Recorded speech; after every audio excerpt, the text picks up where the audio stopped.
Okay, so the subject I'm going to talk about here is kind of a depressing one, but I think it's important to be discussed, to be raised. So the report that I'm going to quote is from 2018, but still very much valid. Um, a night of the Mansion House incident and Boris Johnson situation. There is a lot of debate going on about male violence versus female violence, and I'm not, by the way, saying that I think that there was violence in either of those incidents. I don't think there was, but it's generated a big gender debate. So I have just came off a thread where a lady there was arguing that male domestic violence victims and female domestic violence victims are treated the same. Now that's clearly nonsense. It's just not the case. So I'm going to read out this report from the Independent, or at least part of it. I'll put a link, as I always do, to this.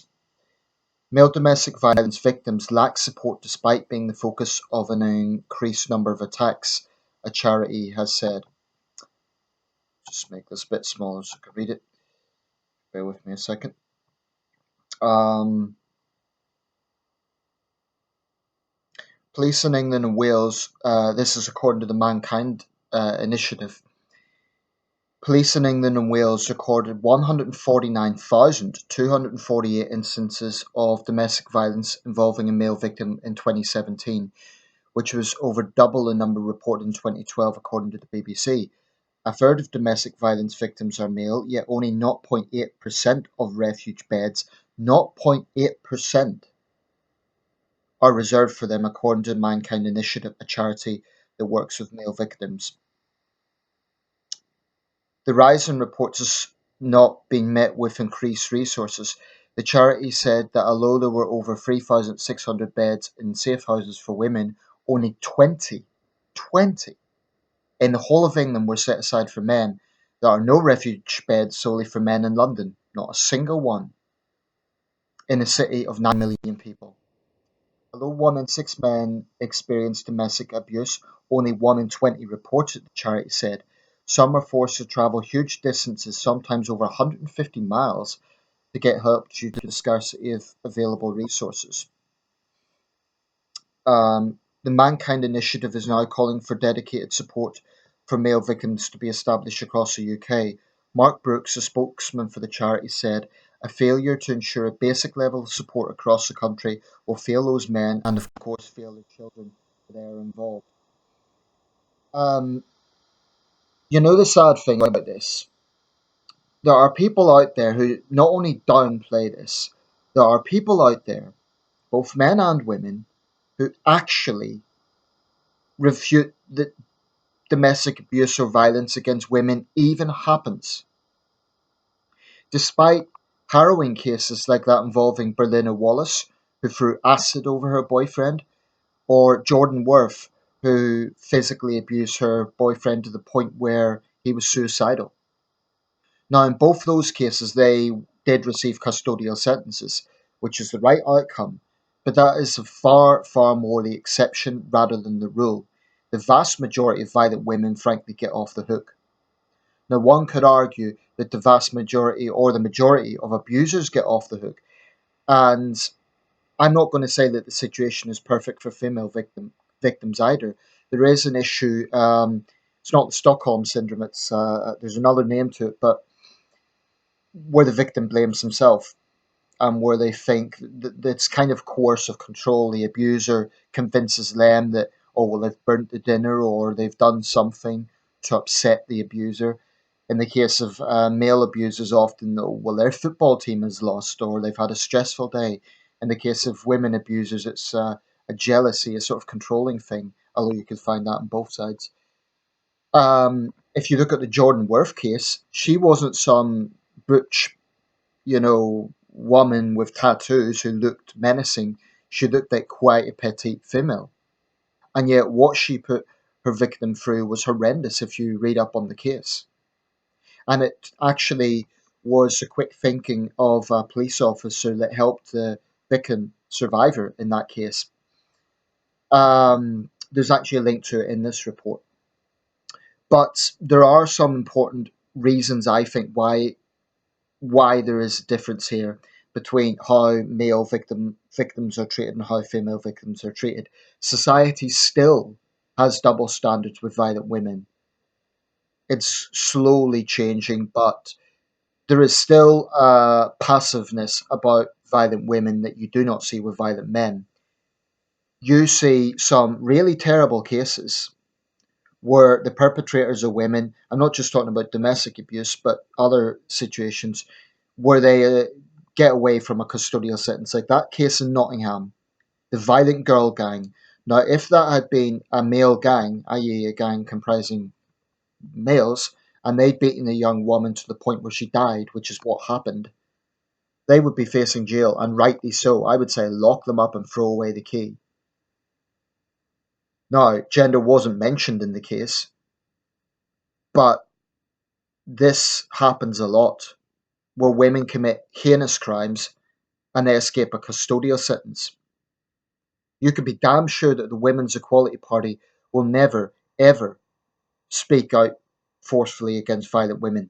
They never will because it doesn't suit their agenda. It doesn't suit their agenda of the wicked, overbearing patriarchy and these terrible men who want to keep women down. Surely, if we believe that domestic abuse and domestic violence is wrong, as most reasonable, civilized people should do, then we need to apply consistent standards. And I think it isn't, I'm not just blaming feminism. I think feminists have a lot to answer for in terms of men not getting the support because they put up blocks in Parliament. Jess Phillips, for example, when she was asked about this, she said, oh, sure, we could talk about men's issues. And yet, it's feminists like her that are against the Department for Women and Equality being renamed. You know, her attitude is, oh, well, Parliament's dominated by men, so men have it all their way, but that underestimates the sheer weight of influence that feminism has on public discourse these days. Um, so I do not accept that men and women are treated the same in this regard. They're not. In the Jordan Worth case, I give the police credit because it was a young officer being assertive and he worked out what was going on there. But I still think in the not so distant past, frankly, there would have been police who laughed at male victims. I'm not saying that's the case today, but there is a reason why men don't come forward. It's because they fear ridicule. It's because they fear that they will be blamed for it. Feminists, some feminists I should say, shamefully do blame male victims. They say, oh, well, he must have done something. She must have been defending herself. I mean, this is appalling. This is no better than those men who say, oh, well, she deserved to get raped because of what she was wearing. Both disgusting opinions. So we need to have some consistency here. I mean, it's an awful thing to be in a situation where someone is supposed to love you and instead they're abusing you. One male domestic violence survivor, I remember he said it wasn't so much that it was physically painful, it was the emotional hurt as well. The fact that she thought she could just do that. I mean, I've been attacked by women. Not in a relationship scenario, but I've been slapped before. No, it wasn't that hard. I didn't get a bruise or anything like that. And at the time, I couldn't defend myself anyway. I actually had a tray in my hands, but I felt angry at the audacity of the person that they thought they could do that. And here's another thing: if a female victim stood up for herself, most people would praise her, including me. I think victims, excuse me, should stand up for themselves.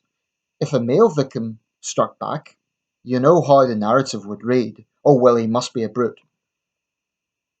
The vast majority of male victims do not strike back, precisely because of the stigma around that. I actually think they should be absolutely entitled to restrain the woman. If she, for example, lashes out at him, he would have absolutely every right to grab her wrists, force a knife or the object from her hand. But militant feminists, they would have it that, oh, well, therefore he must be a brute. So we need to know what's going on here. Why is it that there are so few facilities? What's the government got to say about that?